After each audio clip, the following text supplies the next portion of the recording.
পশ্চিম বর্ধমান জেলায় পানীয় জলের সমস্যা মেটাতে জল জীবন মিশন প্রকল্পের কাজ চলছে জেলার বিভিন্ন প্রান্তে। কিন্তু জল জীবন মিশন প্রকল্পের বরাত পাওয়া ঠিকাদাররা বলেন গত আগস্ট মাস থেকে তারা টাকা পাচ্ছেন না, এর ফলে তারা কাজ করতেও পারছেন না। অন্যদিকে পশ্চিম বর্ধমান জেলার পিএইচ দপ্তরের অধীনে অস্থায়ী শ্রমিকেরা ঠিকমতো বেতনও পাচ্ছেন না। প্রতিবাদে আসানসোলের ইসমাইলে পিএইচ দপ্তরে তারা বিক্ষোভ দেখালো। তাদের এবং ঠিকাদারদের দাবি অবিলম্বে বকেয়া টাকা দিতে হবে। যদিও এই দাবি প্রসঙ্গে পিএইচ দপ্তরের আধিকারিক বলেন তাদের দাবি ঊর্ধ্বতন কর্তৃপক্ষকে জানানো হয়েছে। আমাদের দাবি হচ্ছে যে জল জীবন মিশন বলে কেন্দ্রীয় সরকার একটা স্কিম করেছিল, যে স্কিম হচ্ছে প্রত্যেকটা গ্রামের মানুষের প্রত্যেকটা বাড়িতে জল যাতে পায়, পানীয় জল, পরিশ্রুত পানীয় জল। কারণ প্রত্যেকটা গ্রামে আগে কি হতো, পুকুরের জল খেত, পুকুর জল খেত, তার ফলে ওয়াটার বর্ন ডিজিজ, যে জলবাহিত রোগগুলো হতো, জন্ডিস হতো, কলেরা হতো। প্রত্যেক বছরই দেখা যায় হসপিটালে পরিসংখ্যান মিলে যে জলবাহিত রোগে প্রচুর লোক মারা যায়। সেই জন্য কেন্দ্রীয় সরকার এবং রাজ্য সরকার মিলে ঠিক করলো যে একটা জল জীবন মিশন মানে প্রকল্প, যে প্রকল্পের মাধ্যমে আমরা জল ফিল্টার করে পরিষ্কৃত করে এই জলটা প্রত্যেক বাড়ি বাড়িতে ট্যাপ ওয়াটার দেওয়া হবে এবং সেই অনুযায়ী কাজও হতে চললো। কিন্তু হঠাৎ করে টাকা দেওয়া বন্ধ করে দিল কেন্দ্রীয় সরকার এবং রাজ্য সরকারও টাকা এখন দিচ্ছে না। তার সঙ্গে সঙ্গে জল যে চলছে রানিং, তার মেনটেনেন্সও টাকাও দিচ্ছে না। তার জন্য এখন আমরা বিপাকে পড়েছি। সামনে গরমকাল, লেবাররা যদি স্ট্রাইক করে, যারা জল সাপ্লাইয়ের সঙ্গে যুক্ত আছে, তাহলে তো জল অটোমেটিক বন্ধ হয়ে যাবে এবং অর্ধেক জল যেখানে মানে স্ট্যান্ড পোস্ট দেওয়া হয়েছে বাড়িতে বাড়িতে, সেগুলোতে যদি জল না দেওয়া হয়, দেখা যাবে যে সেই স্ট্যান্ড পোস্টগুলো কেউ গরুর খুঁটি বাঁধছে, কেউ বাঁধছে, তাতে খারাপ হয়ে যাবে। হ্যাঁ, কবে থেকে টাকা 7 আগস্ট থেকে পাওয়া যাচ্ছে। শুধু রাজ্য সরকারের কি কেন্দ্রীয় সরকার, কেন্দ্রীয় সরকারের শেয়ার আছে, রাজ্য সরকারের শেয়ার আছে,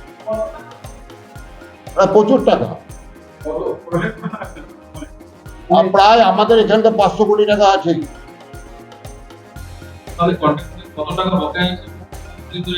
500 কোটি টাকা বকেয়া আছে। এর মধ্যে আমাদের প্রায় 200 কন্ট্রাক্টর আছে। হ্যাঁ, আমরা বহুবার সাহেবদের জানিয়েছি, কর্তৃপক্ষকে জানিয়েছি, ডিএম কে জানিয়েছি, কোনো রিপ্লাই নেই। কারণ তাদের কাছে ফান্ড নাই, বলছে আমাদের কাছে ফান্ড নাই, কি করবো আপনারা? না, কেন্দ্রীয় সরকারের প্রকল্প, রাজ্য সরকারের শেয়ার আছে।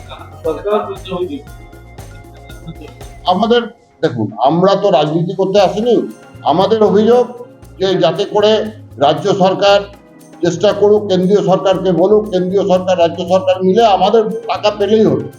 আমাদের তো কোনো ব্যাপার নয়। অভিযোগ আমরা কাউকে করতে পারি, কোনো পলিটিক্যাল পার্টি করতে পারি না।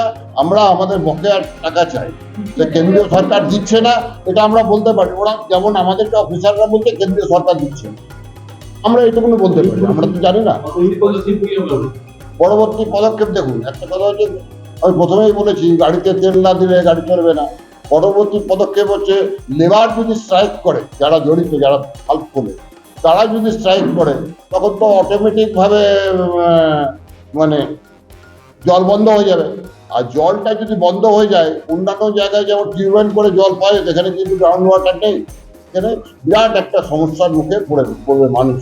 আবার সেই পুকুরের জল খেতে হবে, কুয়োর জল খেতে হবে, কলেরা হবে, জন্ডিস হবে, ওয়াটার বর্ন ডিজিজ হবে, লোক মারা যাবে।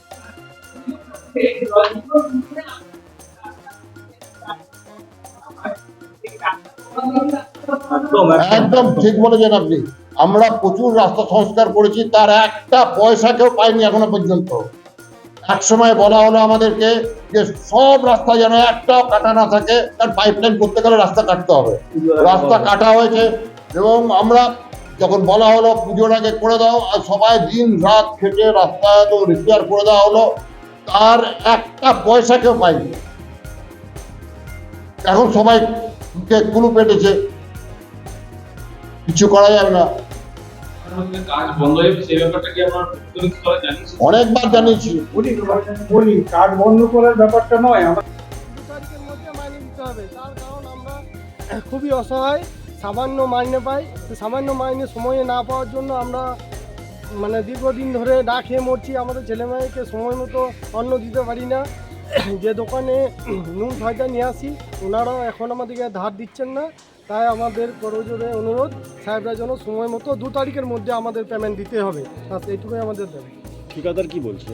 ঠিকাদার বলছে যে আমরা অফিস থেকে মাইনে পেলে আমরা দেবো, না ছাড়া মাইনে দিতে পারবো না। এই পরিস্থিতিতে কি করবে? আমরা এখন দিদি আমাদের ইউনিয়নের মারফত ধর্ণা অবস্থান করছি, সেই অবস্থানই করবো যতদিন না পেমেন্ট পাচ্ছি। ধর্ণা অবস্থান করলে যদি কোনো লাভ না মিলে তো না আমরা ধর্ণা করবো, ধর্ণা এরপরে করবো। পরিবার পরিজন আসবে এখানে। দরকার পড়লে সব পরিবারে আসবে, একদম ছেলে মেয়ে সবাইকে পরিবার নিয়ে এসে আসবে। এখানে ধর্ণা করবো। আপনার দুনিয়ার মজদুর, দুনিয়ার মজদুর। আমার নাম হচ্ছে ভানুল দাস।